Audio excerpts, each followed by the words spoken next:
What is up, guys? It's your friendly neighborhood web war fanatic, and I'm doing a new series today called Web War Fanatics Hot Takes. Marvel Champions is such an awesome game because no two players have the exact same perspective. Our opinions about each card is shaped by our different experiences playing the game. If you guys know me, you guys know that I have tons of hot takes in regards to Marvel Champions, so definitely let me know down in the comments if you agree with me or you think that I'm totally wrong. So for this first episode of the series, we're going to be taking a look at Under Surveillance. So this is my hot take about this card. Under Surveillance is an amazing card for multiplayer. That's my opinion. So first, let's take a look at what Under Surveillance does, and then I want to go over what I believe the community perception on Under Surveillance is. So Under Surveillance here is a 2-cost upgrade for the Justice aspect. You can attach this to the main scheme. It's max 1 per scheme. You can increase the target threat value of the attached scheme by 4. So for example, if you're facing like Rhino, this is Rhino's main scheme here, the break-in. This is a stage 1B. It has 7 times player threat. So if you're playing single player, if this hits 7, then the players lose a game, right? If the stage is complete, the players lose a game. If you attach Under Surveillance here, this 2-cost upgrade to the main scheme, the break-in, then now the threat threshold for the break-ins is going to be 11 instead of 7. So if it hits 7, the players do not lose a game. It has to hit 11 first for that to happen. So if you are playing 2 players, it's going to be 14 plus the 4 from the Under Surveillance, which will make it 18. If you're playing 3 players, it's going to be 21 plus 4, which is 25. If you're playing 4 players, it's going to be 28 plus the 4, which is 32. Now, obviously, Under Surveillance is an amazing card if you're playing for 1 player in true solo, and I think almost every single player in the community would agree to that.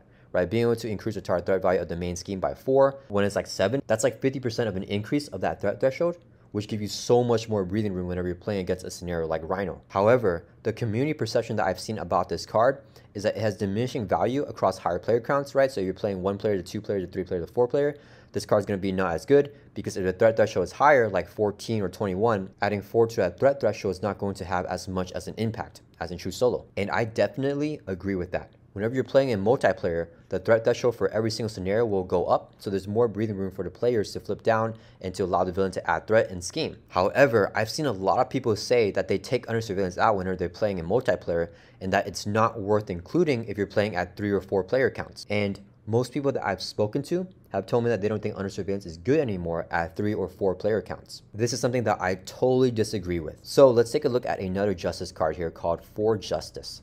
So this is a 2-cost event that came in the core set, and I think even to this day, For Justice is still known as a pretty good and efficient aspect card for removing threat. So it's a hero action thwart. Remove 3 threat from a scheme, 4 threat instead if you pay for this card using a mental resource. So most of the time to get full value out of this card, you want to pay for it with the mental resource, which isn't that hard to do. It's going to be a 2-cost card that can remove 4 threat from a scheme, which is pretty efficient. If we take a look at the Under Surveillance again, it's pretty much the same thing, right? It's 2 costs here, and you can increase the target threat value of the attached scheme by 4. So it's effectively removing 4 threat from a scheme, although it's not necessarily taken away, it's just increasing that threshold for how much threat can go on the main scheme. First, let's take a deeper dive of the situations when For Justice, this thwart event, is going to be better than the Under Surveillance. So if you have a card like Overwatch here, it says attached to a scheme, max 1 per scheme. As a hero interrupt, when any amount of threat is removed from attached scheme by a thwart, discard this card and remove an equal amount of threat from a different scheme, right? So For Justice is a thwart because it has the thwart keyword right here and right here. So if you play For Justice on a scheme with Overwatch, you can remove the Overwatch and remove another 4 threat from a different scheme.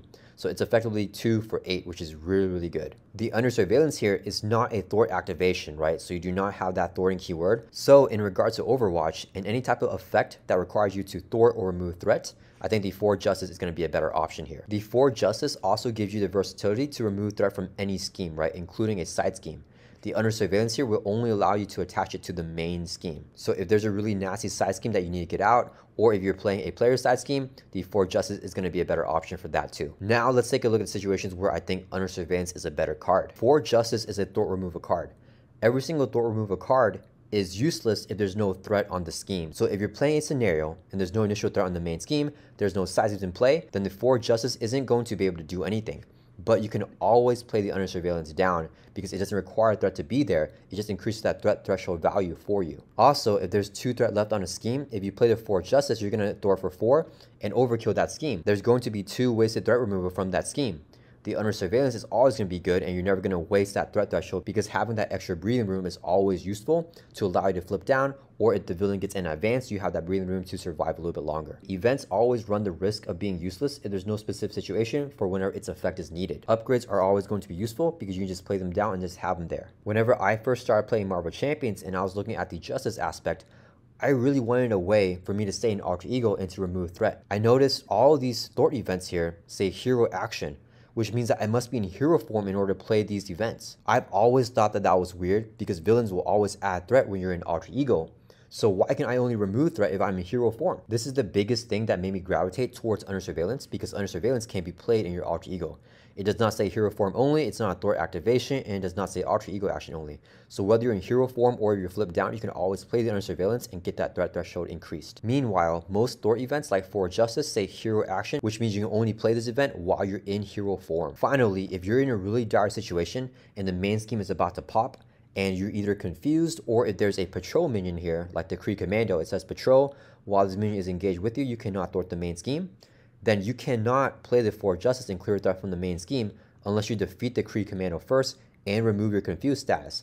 But you can always play the under surveillance to bypass that. It feels so cool when you're about to lose a game and you have a patrol minion and you're confused and you cannot thwart the main scheme at all, but then you play your under surveillance, which increases that threat threshold. So then when the villain schemes, or if they add threat to the main scheme, they don't win yet, and you have an extra turn to try to clear that minion or remove that confused status. So yeah, that's my hot take.